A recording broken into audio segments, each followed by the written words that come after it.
everyone, and welcome to Soapy. I'm Rebecca Budig. And I'm Greg Rikaart. And today's guest is the one and only Mark Teschner, who's the casting director for General Hospital. He has been since 1989. He has won... There's Mark. There he is with Emmys. Well, he's won 10 Daytime Emmy Awards. So you were on General Hospital as Hayden.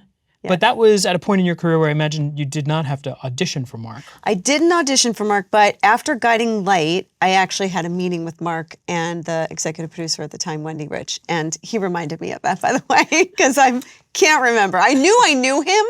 I knew that I knew him before I started at GH, General Hospital. I'm super excited to talk to him because we don't get a chance to really ask casting directors like the nitty gritty, the behind the scenes. Did you ever audition for Mark? Funny you should ask. I can't remember, and neither can Mark. But I feel like I have. So I texted my manager, Kyle Fritz, who keeps very detailed notes, and he wrote back saying that his records show that I never auditioned for GH or had a general with Mark. However, I'm pretty sure that after Young and Restless, you had been pitched as being available. And then I said... Clearly they wanted you. Well, then I said, I feel like I have auditioned for him, though. And maybe it's just because I've seen his face so much at the Emmys and all that. Yeah.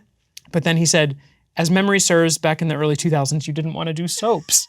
And I don't remember that. Like, what? You didn't want to do soaps? I feel like you've been doing soaps a long time. I know. And I can't even imagine not wanting to be on a soap. But anyway, I cannot wait to chat with this legend of daytime. We will be back right after the break with the one and only Mark Teschner.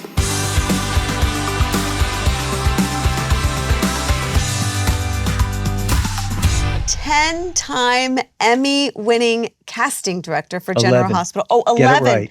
11 up. Somebody See, my didn't producers do their are research. laughing. My producers are laughing. Somebody didn't do their research. It's funny because Rebecca, she's the one who didn't do her research. I thought it was 11. I did because I read about him last night. I was doing a little research. Anyway, and it said 10 time, and I was like, maybe the 11th is the nomination that you have now this year. No. That's the 12th. How many nominations? 20-ish, 22. Oh my goodness. Okay. Well, anyway, he is a big time casting director. Okay, folks, that's all that matters. He's won 1 million Emmys. And Mark Teschner, welcome to Soapy. We're so excited to have you. Very happy to be here, Are you still going to guys. love me since I got the number wrong? I'm going to love you more because since I it got the shows number wrong? you're human and fallible. Well, I love listen, it says 10 on the card, and I trusted it. You know, I'm going to duck their pay. No, it's all right. I'm kidding. So we're super excited that you're here. Yeah, super excited. Happy to be here. Here's what I want to know. Because like my sister always says, I'd be a great casting director. And I often wonder, like, how does one get into casting? You were an actor, right? Yes. You grew up in New York? Yes. There's no one path to becoming a casting director. If you look at casting directors, disparate backgrounds, although I will say a lot of casting directors originally were actors. But it's not a prerequisite at all. But for me, it helps because I speak the language of the actor. So when I'm communicating with an actor and have an adjustment, I speak the language as opposed to do this, do that, which is not really helpful. So I was in New York as an actor. I did that for about 2.5 years, and then I had this epiphany, like a genuine epiphany, that I liked the idea of being an actor more than actually being an actor. And I don't know why that makes me laugh. I'm like, yeah, sometimes I think that too. You know, and I definitely made the right decision because being on my side of it and looking back, I'd be like, what was I thinking? But I needed that because that brought me on the path that I'm on now, and I feel like this is my calling. Well, it must make you more sensitive to actors that come in the room that are really nervous. Yeah. I mean, how do you do that? How do you make an actor feel more relaxed? Because we all come in with nerves. Right. I just try to be warm and genuine so that they feel they have a safe space to do their work. And some are very nervous, and I just try to be as gentle as possible. Because here's my feeling. I feel like, I audition so many actors for a role. So let's say I'm auditioning 400 or 500 actors for a role. For some of them, this may be the only audition they'll ever get.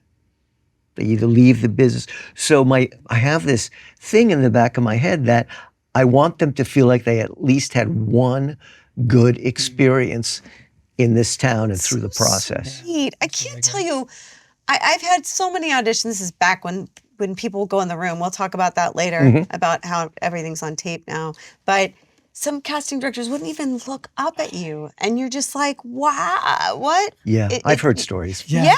I was. You are super warm. sure. I mean, And- I think people can tell that anyway. Well, I'm curious too, though. Like, I think back to some of my most memorable auditions, and they weren't always the good ones that I booked, but I also, not even my auditions, but I was once casting with Marnie as her reader, and this young woman came in, and she was really good. There was definitely something there, but she didn't know her lines. Right. And Marnie, in a loving yet tough, firm way, said, I think you didn't spend enough time with this material, and I think that you should go home, and if you care, come on back another day. And I was like, wow, if someone ever gave me a note like that, I would have been like scared straight, and I would have gone home and really put in the work. And do you ever have opportunities or moments where you get to sort of give the tough love? I do it a little. First of all, Marnie's one of my best friends. I was love on the phone Marnie. with her yesterday as well. She loves actors, and yeah, she's tough. For those who don't know, Marnie is a casting director from, well, she cast YNR, She cast Young me and at the Restless, YNR, Young and also Restless, now she's and at Days Days of Our Lives. Yeah. I wouldn't necessarily do it that way, but I understand, because think about it. She would have been tough in that moment, but she's actually challenging the actor and giving them another opportunity. Yes. For me, it would be more a situation of maybe doing it again to see if they have a connection. Because if you're not prepared, you're not connecting to the material and bringing the character to life. And yeah, there are actors that aren't prepared, but I have to say, the majority of actors that I see are prepared, and they bring it, fortunately. If there is someone that's nervous, I'm sorry. If there is someone, stop talking. If there is someone that's nervous, but you can see that they're really good, do you like say, let's do it again just to try and get the nerves I will out? do that Are you again. able to see through all of that? Yes, but at the same time, you also want to feel that there's an inner confidence Right. where if they're on set, So when they get on when set, we yes. tape 120 pages Yeah. a day, Yeah. it's hard to nurture nervousness with that. So each actor has to find in their own way some kind of inner confidence. And it's not based on age or experience. You know, I've hired 5-year-olds that came in and owned the room. So it's about something in that actor that needs to shift. And I also think sometimes maybe it's a mentality. When I'm talking to actors, some of the nerves come from, I need the part, I want the part, I'm what they're looking for. You know, the words that you have all thought at one point as you were coming up. And I tell actors, the moment you are thinking that, you've already given up your power, you've given it up to what I think. So if an actor comes in with the idea of, I'm connected to the material and I'm going to do it and leave it in the room, My version of what I think this is. yeah. And that's very empowering. And that can help cut the nerves if the actor feels that I'm going to show them what they're looking for rather than I hope I'm what they're looking for. Is this and what it's a you teach? mindset. Don't you have a workshop? Yeah, that I you teach hold? acting and auditioning, and Yeah. I constantly am conveying that because, you know, every actor has to connect to some kind of thing in them that makes them feel unique. Otherwise, why would they be an actor? But it's a tough business, and a lot of the actors, especially if I'm seeing 20 to 25-year-olds, like 400, 500 for a role, some of them will not stay in the business because it is so daunting. Yeah. But hopefully people get over their nerves the more comfortable they become. Well, there's the wisdom of age too, which I always say that if I could take the confidence that I have now at 48 and put it back in the 22-year-old who was auditioning all the time, I would have been unstoppable because I would have been able to know that like I'm going to do what I think Right. is best for this role based on these sides. And if I'm the guy, I'm the guy. And if I'm not, moving on to the next one. But I'm amazed when young people can come in with that self-assurance Yeah. that I did not have. I'd love to take my confidence back to high school. Yeah. But that's 50 years ago. joke. So is there, because we know that there is a lot of, I don't know if reciprocity is the right word, but you know, you've been on how many different shows? What, 4? Is this your 4th soap? Let's see. Getting late, All My Children, General Hospital and Bold Bold. and Beautiful, And yeah. 2 for me. And we know that the specificity of how this sausage is made is unique to some other acting avenues. So do you have a relationship with the other casting directors of the soaps? And do you ever say, hey, we loved this one guy, there's not a part, if he's not on your radar, he should be? I wouldn't necessarily do that. I mean, I have relationships with all the casting directors, not all, but casting directors have relationships with each other. Sure. I mean, there's communication. Marnie's my closest, so she might call and say, or I might call, hey, Tesh, do you have anybody that you've seen recently that would be right for this? And we'll exchange ideas. But I don't really do that with the other shows, particularly because I don't have that relationship. But, being helpful goes a long way. Yeah. I remember in New York, about, I want to say maybe 37, 38 years ago, a casting director called me. She was looking for good-looking people that could act. And I was friends with her casually, and I gave her some ideas. Happy to help her out.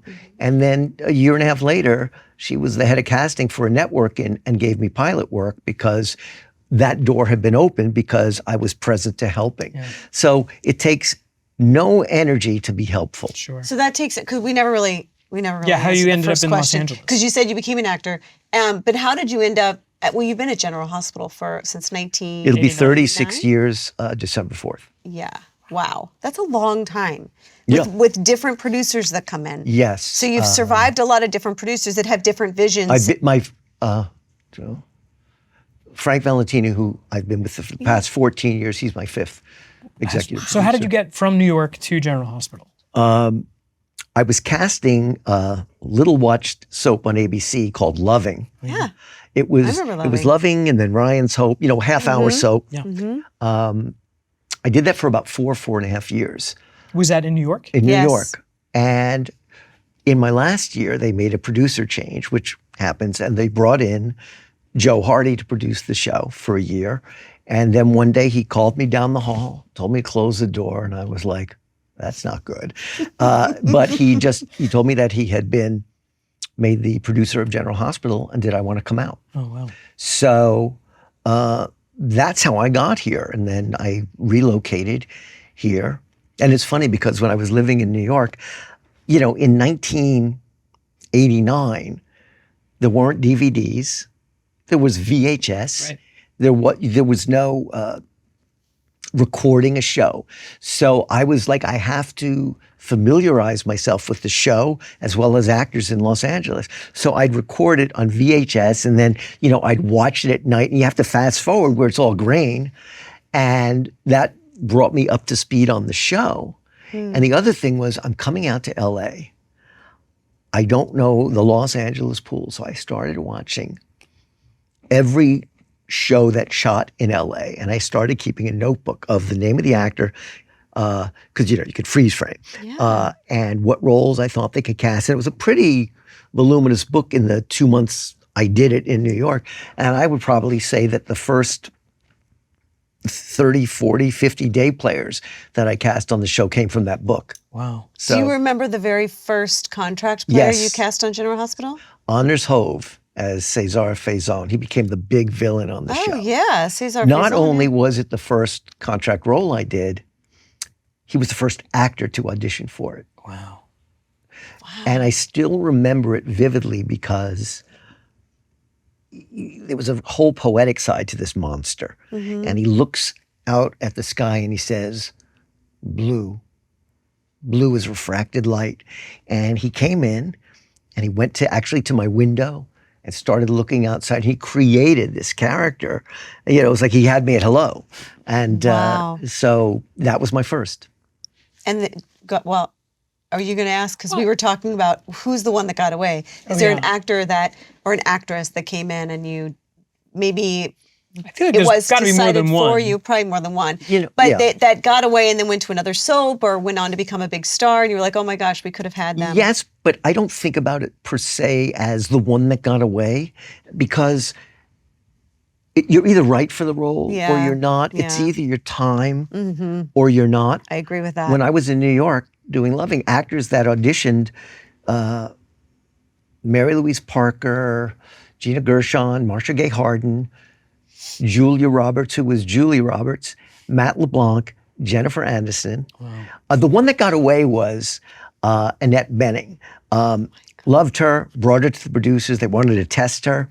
And at the last minute, she and her agents changed their mind. So that would be like the one that got away. But I don't think of it that way because I feel like you end up where you're supposed to end up. That's true. I had, before I was working regularly, I went through that year or so where I was screen testing a lot. And I screen tested for this one pilot, and we were in the work session, and I want to say there was like 10 or 12 of us there for 3 or 4 roles. And the creator sat us all down and said, there's 4 roles and there's 12 of you, so we think any 12 of you could do any of these 4 roles, and to those of you who don't get cast, we can't wait to see you on other people's shows. And it was so... That's great. Yeah, it was really like letting us all know like we'd arrived, whether or not we got the job. Like I love that. This was the win. That's a really sweet Frank thing does to that. do. When we're in the screen test days, Frank directs the screen test. The actors go up to the office and he kind of blocks them in the office and talks to them. And he's very good about saying, you're all talented. That's why you're here. So That's it's nice not of about him. anything other than bringing that life to the role. And I think actors really feel relieved and empowered to hear something like that. Yeah. He makes people feel comfortable. Yeah. Frank. Well, also it's about, especially in a screen test, it's a chemistry read. So Absolutely. from your side, what do you think is that special ingredient that creates chemistry between 2 actors? You know, you could say, what's the special ingredient that creates that chemistry between 2 people in real life? I It's agree. one of those things where you can't quantify it, you can't measure it, you just know it when you see it. Yeah. And sometimes you see it and the person's on the show and for whatever reason the chemistry is not there, but all of a sudden they have chemistry with a different character and they go that way. So when there's genuine chemistry on a show, the producers see it, the writers see it, and they kind of can zig and zag. You know, we have on the show Rory Gibson, who plays Michael. He's new to the show. doing Love great. him. He has a lot of scenes with Paige Herschel, an actress that plays a sex worker, Jacinda. That was supposed to be a 3-episode role, and she went off to Australia, her character. They brought her back, and they're involved romantically because there was a chemistry that nobody per se anticipated. And that's one of the things I love about soaps.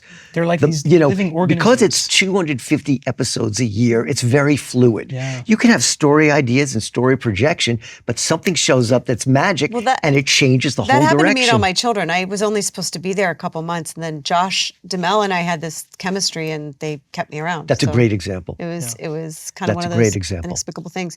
How is it? God, you started in 1989, Mark. And I remember what it was like auditioning. This is when, for those that don't know, we would go into a room, we would audition with the casting director, you may get a callback.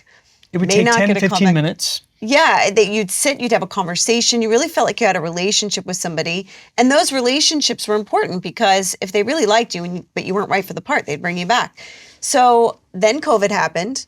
And during COVID, actors had to start putting themselves on tape and submitting it. Yes. And there was a lot of controversy about whether it was even being watched. And it is. The inventor Which of the is- ring And light. I'll be happy to, is rich. Which is is a rich really, it's person. really challenging. I'm not here to talk about that necessarily, but some people have gone back to in-person auditions. So how do you, how does that evolve for you? We do in-person auditions for series regulars where we want to see the chemistry in the room before we go to the next stage of talent test. If it's a recurring role that has a major connection on the show with characters, we will have actors come in and read with the actor that's on their show to get a sense of that. I have a role coming up that's going to start recurring with a good possibility of being contract. We're having a producer session next week based on actors that I sent to Frank, either through the self-tape auditions that came in or their body of work where I sent him their material. So in some ways for the actor, the relationship has to be built from the moment you're on camera for your audition. I know that sounds strange. How can you build a relationship? But at the same time, you have to be able to bring it to life right there and then. And the relationship is built. If I respect an actor's work and respond to them, they may not be right for the role, but I will remember them for other roles. We've had so many situations where an actor came in for one role, they weren't right, they got another. In the history of General Hospital, sometimes I'll send the same audition to Frank from an actor for different roles that come up within the span of a year. I've had actors where it was the fourth time they auditioned. But if a casting director responds to an actor, you will know because they will continually bring you in. Is it mostly a collaboration between you and Frank, or does the network often weigh in? The network weighs in on series regular roles after the screen test. And at that point, it's Frank, the network, and the head writers kind of finding their way with it. But everything else, it's Frank. So I bring them to the table selectively, and Frank knows who he wants to see, and he's very clear about who he likes. We'll finish a producer session, and he'll say, "Who do you like? Who do you like?" And then he'll be very clear of, "We're going to go with this person," because he has a vision and he's got great taste. Yeah. So at the end of the day, daytime is a producer showrunner hierarchy. Well, in that regard, do you think that there is a specificity to the work that we do in soaps where have you had actors come in, you say, this is a brilliant actor, but they'd be better suited to be on stage or in film? No, here's why. To me, an actor is an actor. Yeah. And if you're a good actor, I agree. If you're a good actor, you're going to be a good actor everywhere. Yeah. There's no such thing as a soap technique or soap style. If somebody has just done theater for 10 years, we may say, okay, listen, just keep it simple, you don't have to more real, but at the same time, it's the craft. The craft doesn't change, even though the medium changes. And that's a misconception that fortunately I feel like has really gone away in the past. Yeah.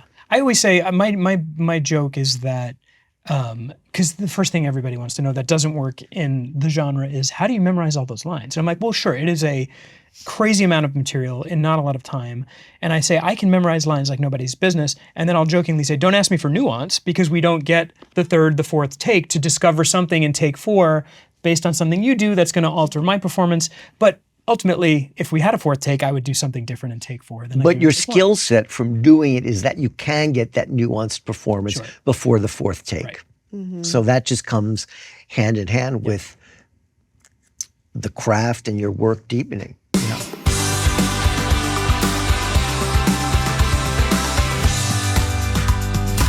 So do you think of looking back on 36 years, what are, aside from the COVID of it all, what are some ways that you think casting has changed? Do you get different, are there different expectations, whether it's from Frank or from the network, about what they want the canvas of your show to look like? The mandate has always been the same. Find amazing actors that will bring the characters to life that the audience will want to watch for 3, 4, 5 years.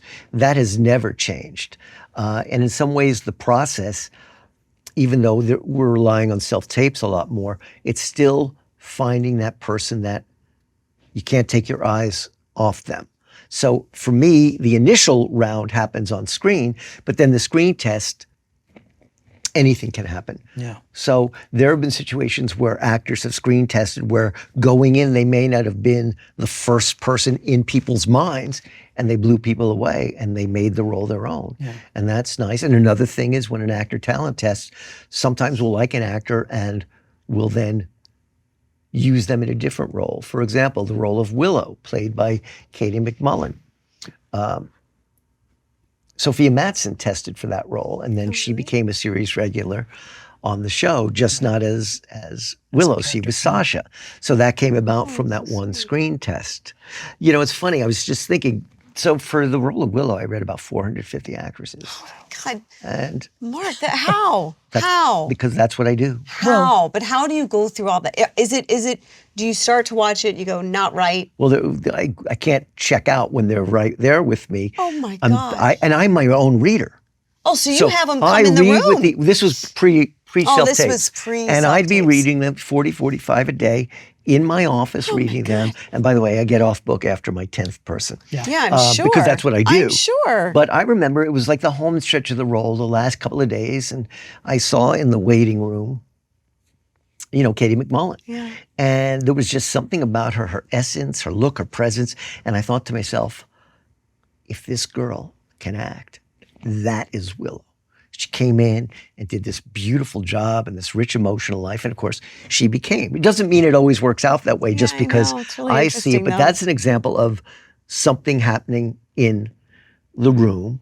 But at the same time, even on camera during a self-tape, you can see somebody that has something going on. Do you ever, this is just a total like non sequitur, but have you ever gone off and done like a film? I know you have done those in the past, but like during this tenure of like 36 years on GH or General Hospital, do you ever like go off and do little side gigs? Yeah, I actually did for a while. There was one year where I was casting General Hospital and I cast 7 horror films for a company. And I'd go back and forth. I cast a couple of pilots, but truthfully, my workload just is so much more intense. I haven't taken on any projects in the past 14 years because it's full time. It really is. To invest in it, it is full time. And so, yeah, because you're casting day players. Everything. I cast the under 5s as well, which are 5 lines or less for your audience that might not know what that is. So any speaking role, and I pay attention to those roles. They're even nurse number 2 has to be present and good because it's part of the canvas and the tableau of the scene. So I give thought to everything. You cast my daughter on General Hospital, Jofia Love. She is a little firecracker. She was very special. She was amazing. I think we cast her when she was 4. Young. She was 4. And all of a sudden you've got this precocious 4-year-old that, the thing with her, she's an old soul. She's got a super when you old see this soul. kid, you're not seeing this cute, perky kid. You're seeing a kid that may never have acted before, but the depth is extraordinary. She's one of the most amazing young actresses that I've seen. Yeah. So I'm sure like the easiest day for you is when you start your self-tapes and let's say within the first 10 tapes you watch, you're like, oh, I already have choices. Yes, but you never stop looking. Of course. Because it's a great feeling, but that 300th person might be the one. So you can never focus on just, I've got the one. You have to have hopefully more than the one because I'm showing it to an executive producer and a network, and they may not think the one I think is one. So you have to really give options. You have to give options. And so, but it's very exciting when you feel like I have it. I feel good about this.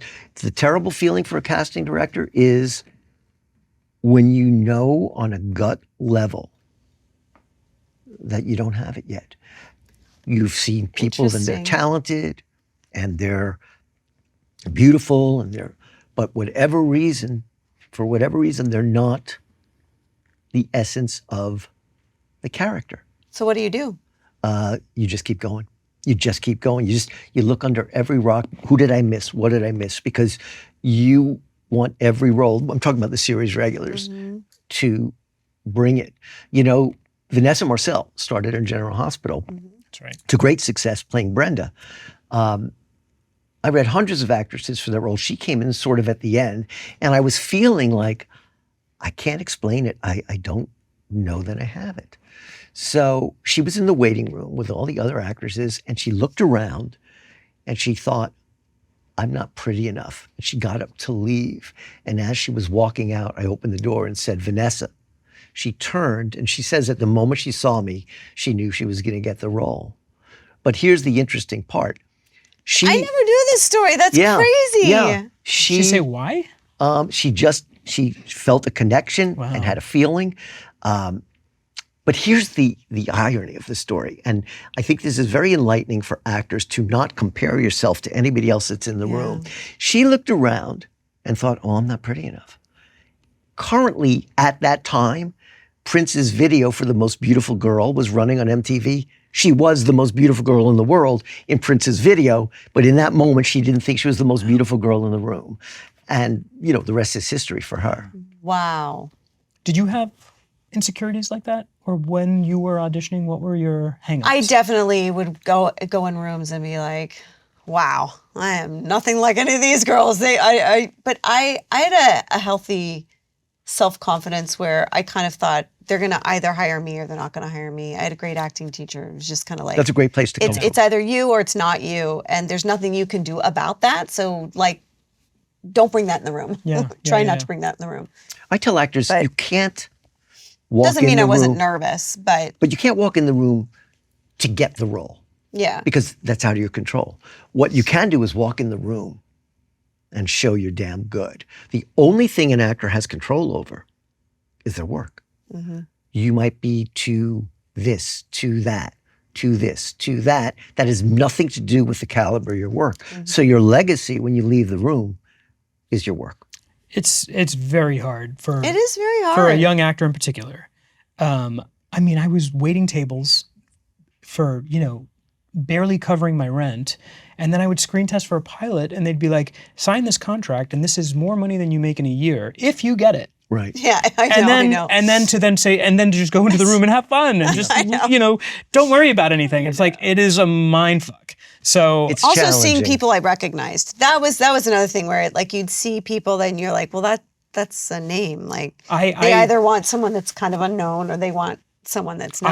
I had to learn, it took me a long time to learn not to look down the call sheet when we used to sign in. Yes. And I would be like, Oh, I'm not yes. getting the job. You Milo would see- Ventimiglia is getting the job. Yes, you would see But here's the people. thing about that. If we had the role cast, you wouldn't be coming in. Yeah. So the mindset, it can really cloud an actor because everybody on that call sheet is auditioning for the same role. So we don't have it yet. Nobody offered it to anybody, and you're coming in and competing. I remember for the role of Stone, that was Jagger's brother on the show, the character that fell in love with Robin, and he died of AIDS in the hospital bed in his arms, in one of the most powerful stories. We screen tested, I think, 6 or 7 actors for that, including one actor that had won 2 daytime Emmys, like a really solid bunch. And the actor that got it, Michael Sutton, it was his first gig. Wow. Probably didn't know enough to be psyched out. But the point is, we tested them all because we were looking for the role. And he had the magic, even though he was green. He had soulfulness, complexity.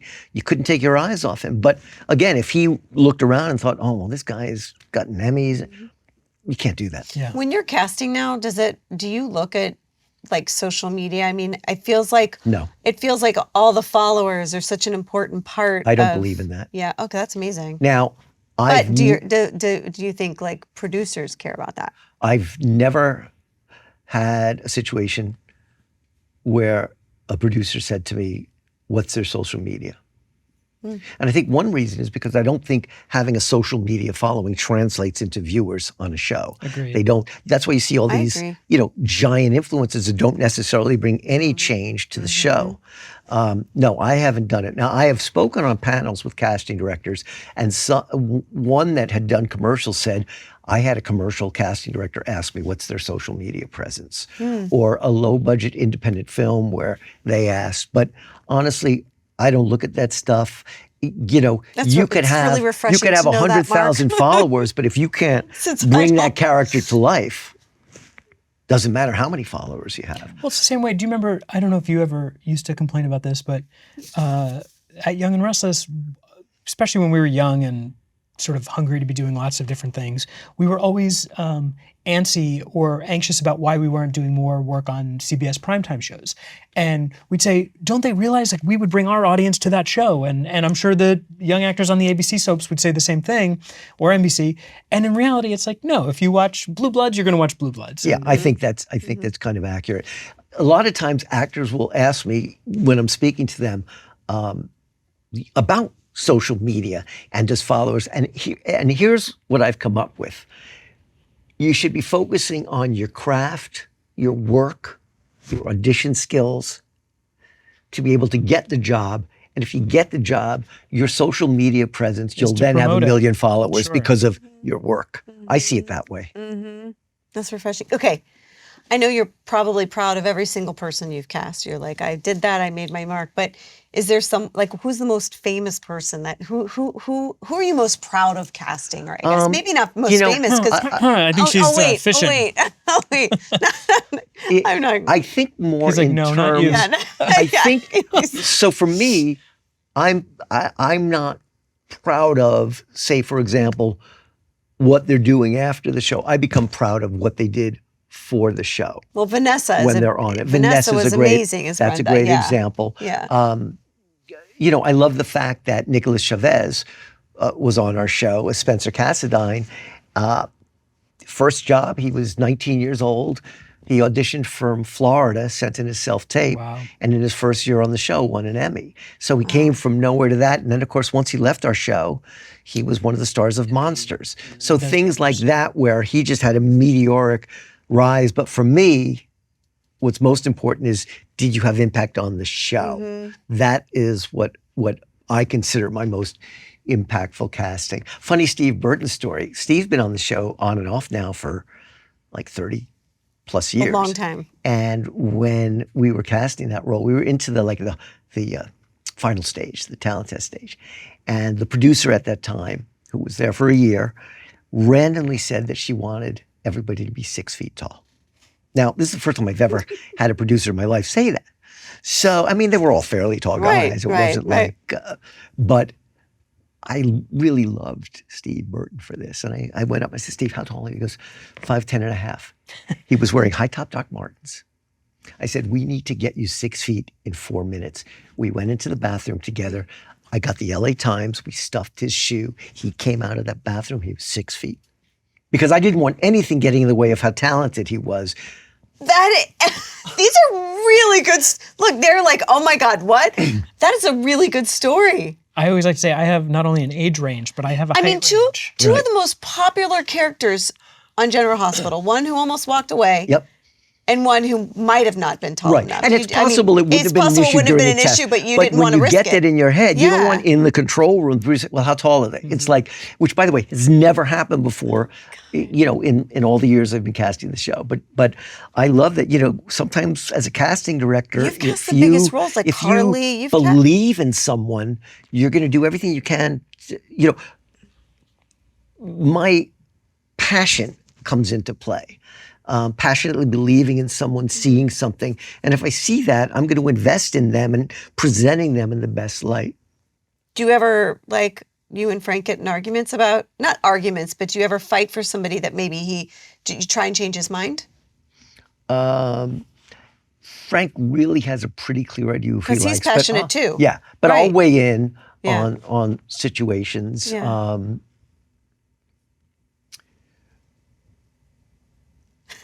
I'm just trying to think of, Frank and I have never, You haven't butted heads, but I mean, I'm just saying, have you ever gotten to a point where you really fought passionately for somebody that you thought maybe through the years. Yeah, 14 years is a long time to be with. Through the years, absolutely. Rory Gibson, not to mention him again, but who plays Michael, he had read for another role that he didn't get. And then this role came up. He tested for another role, and then this role came up, and Frank was already on board with it, but I was like, we got to get this guy on the show. And I went to a clip of his and I brought it into Frank's office. I said, Frank, we can't lose this guy. And we tested him for the other one and he got it. Now, Frank would have brought him in anyway, but I knew that he would have an impact on the show. But, we're paid for our opinion too. I remember I don't even remember what year it was, but when Jill Phelps was producing the show, I think it was her first contract role, or way up there with the role of Courtney. And a lot of actors came in, and I said, and then we finished. She said, I don't think she's right for the role. I said, she is right for the role. We have another session tomorrow. If I work with her, would you see her again? And she came in the next day and booked the series regular. Wow. So that's an example where you can say to a producer, trust me on this. And they listen because you're hired for your opinion and your taste. You've got excellent taste. That show has Oh yeah, I know. You have excellent. I was on. But I was also fired from that show. So That's such a strange not word forget. about fired, because I guess technically, but I fired. never think of it as fired because we write so many characters I know, out of the show. I know, but for the I know. actor, Sometimes it you're written seemed into a certain hole way. too, and sometimes that absolutely. happens too. So and yeah. we've let go of actors that were incredible because know. their storyline ended, their run was up, Yeah. things like Yeah. that. Yeah. So I know. It's hard. but it's not that they weren't amazing, and I know it's hard. He's so ashamed of me right now. What do you mean? For saying I was fired. No, nonsense. I'm talking about how hard it is when I absolutely hear what you're saying, and I have been on shows long enough to know like the stories go. It's like, again, they're like these living organisms. It is But true. when you, it is, again, we are the product, right? So when you are no longer part of a story, or you're told like, okay, the story's moving this direction without you. It's even with the maturity and the self-assurance that we have as being older, it still is hard to not take And I something like understand that that. personally. I think it's harder if they're recasting your role as yeah. opposed to just God. writing the Has that ever character happened off. to you? No, I mean I left Guiding Light of my own accord, but they hired Joy Lenz to play Michelle, character. and they had us there on the same day. This is Paul man. Rausch. This is Paul Rausch. That's You know awkward. Paul Rausch? He was interesting, but anyway, so they had us there on the same day. And I like hit a guy over the head, and then she came out and hit the guy over the head. So it was kind of weird. It was like, I'm leaving because I want to leave, but really? Like, No, I get it. So that was The show must go on. Oh, and by the way, the actress that awkward. played Courtney was Alicia Lee Willis. I shouldn't just sure, say sure, the sure. character. Oh yeah, name. Alicia Lee Willis. That's Usually okay. Yeah, when yeah, there's yeah. a recast, mostly the recast is because the actor has chosen to leave. Yeah. And ideally, time has elapsed between when the original or the second or third actor left and you bring in a new actor so that the audience can breathe a little. But I do recall that when Sarah Brown, who played Carly, she did the show for 3 years, Yeah, she was a great Carly. 3 Emmys. Yeah, The next Carly, Tamara Braun, Tamara Braun. was, I believe, in the same dress because it was kind of a direct It was like the same pickup, and I yeah, believe right. it was the same dress. Tamara had read for me for a different part like a year earlier, and I don't know why. I wrote down Carly recast, and there was no talk of Carly being recast, but something hit me, and she got that. And I saw her at the Emmys last year, and she said, I was done with acting. I had decided that I didn't want to audition anymore. I'm done.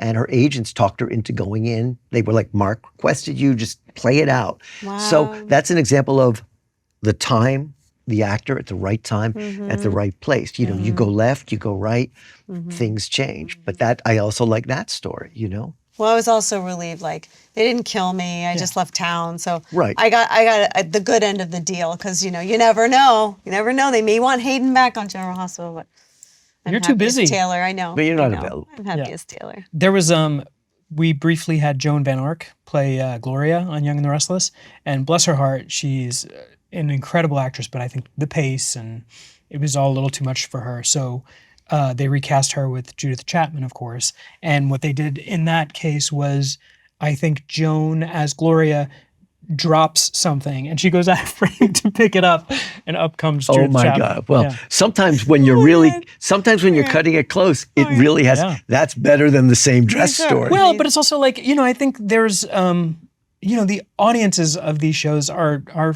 such fans that even the tongue-in-cheek stuff like that, they're along for the ride. And, I don't think anyone bats an eye at stuff like that. And if it's a really good recast, the audience will go with them. Maybe not day one, but then they fall in love. And Laura Wright is beloved as know. Carly. I know. I don't think She's the fourth Carly. Yeah. Yeah. So it's like, and she's been there 15, Those 20 are big years. shoes to fill, too. And she had to fill big shoes. But, anybody watching the show might not even connect that she wasn't the original or the second or the third Carly. So, How long has she been there?